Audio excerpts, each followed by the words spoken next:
আসসালামু আলাইকুম। এটিএন বাংলা সংবাদে আপনাদের সবাইকে স্বাগত জানাচ্ছি। আমি ফিরোজ তোহা। প্রবল ঘূর্ণিঝড়ে পরিণত হয়েছে রিমাল। সন্ধ্যা থেকে মধ্যরাতের মধ্যেই পটুয়াখালীর খেপুপাড়া উপকূলে আঘাত হানতে পারে ঘূর্ণিঝড়টি। এ সময় বাতাসের গতিবেগ থাকবে 90 থেকে 120 কিলোমিটার পর্যন্ত।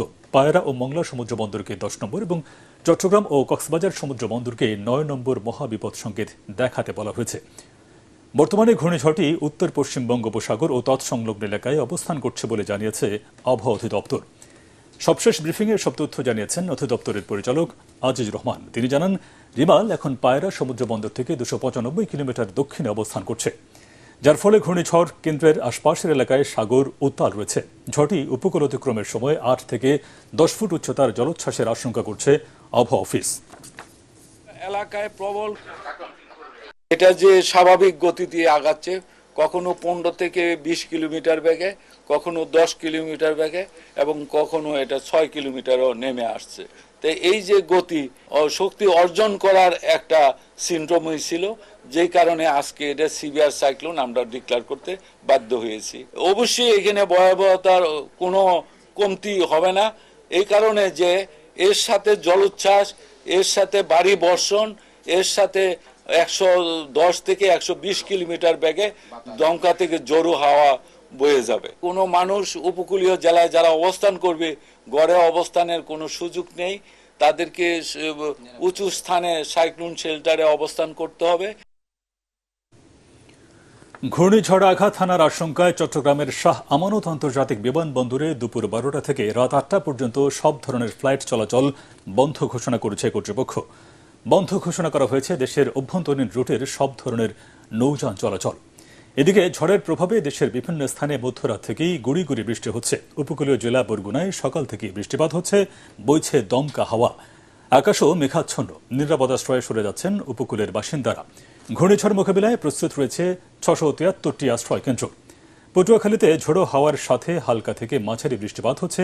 স্বাভাবিক জোয়ারের চেয়ে পানির উচ্চতা 2 থেকে 3 ফুট বেড়েছে। এলাকাবাসীকে নিরাপদ আশ্রয়ে সরে যেতে প্রচারণা চালাচ্ছে প্রশাসন ও কোস্টগার্ড। বরিশালে আকাশ মেঘলা রয়েছে, নদীর পানি 2 থেকে 3 ফুট বৃদ্ধি পেয়েছে। এতে চর ও নগরীর নিচু এলাকায় পানি ঢুকে পড়েছে। এছাড়া থেমে থেমে গুড়ি গুড়ি বৃষ্টি হচ্ছে। বন্ধ রয়েছে বরিশাল ঢাকা সহ সকল রুটের লঞ্চ চলাচল। সাতক্ষীরাতেও গুড়ি গুড়ি বৃষ্টি শুরু হয়েছে। এছাড়া সুন্দরবন সংলগ্ন নদ নদীতে স্বাভাবিকের চেয়ে 3 থেকে 4 ফুট পানি বেড়েছে। ঝুঁকিপূর্ণ এলাকার মানুষদের সরিয়ে নিতে প্রস্তুত রয়েছে 187টি আশ্রয়কেন্দ্র। ভোলায় সকাল থেকেই দমকা হাওয়া বইছে, আকাশ মেঘাচ্ছন্ন, উত্তাল রয়েছে মেঘনা ও তেঁতুলিয়া নদী। 869টি সাইক্লোন শেল্টার, প্রায় 14,000 স্বেচ্ছাসেবক এবং 98টি মেডিকেল টিম প্রস্তুত রেখেছে প্রশাসন। কক্সবাজারে সকাল থেকে দমকা হাওয়া বইছে, বৈরী আবহাওয়ার কারণে সব ফ্লাইট বাতিল করা হয়েছে। পরিস্থিতি স্বাভাবিক না হয় বন্ধ থাকবে বিমান চলাচল। পাহাড় ধস এড়াতে ঝুঁকিপূর্ণ জায়গা থেকে লোকজনকে সরিয়ে নেওয়া হচ্ছে।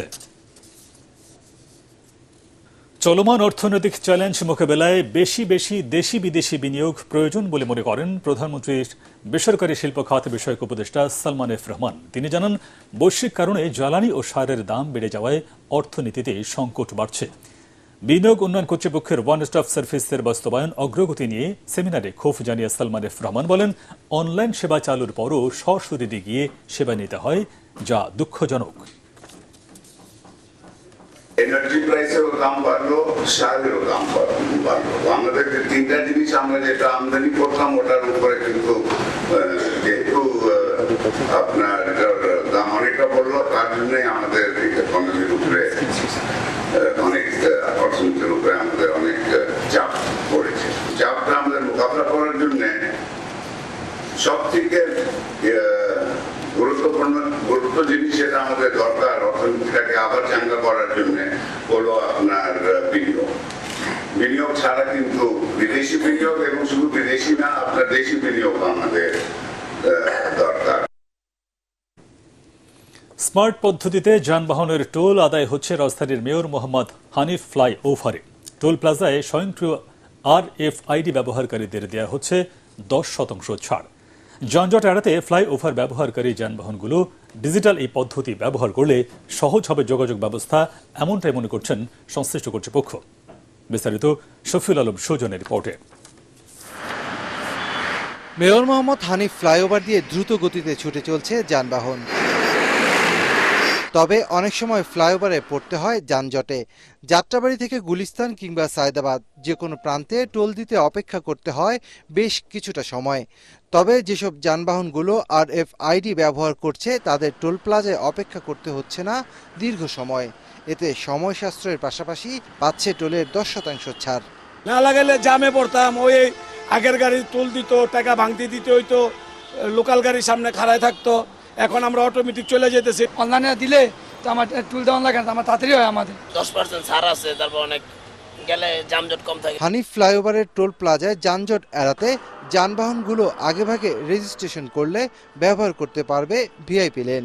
এক্ষেত্রে যানবাহনগুলোকে শৃঙ্খলা মেনে চলার পরামর্শ কর্তৃপক্ষের।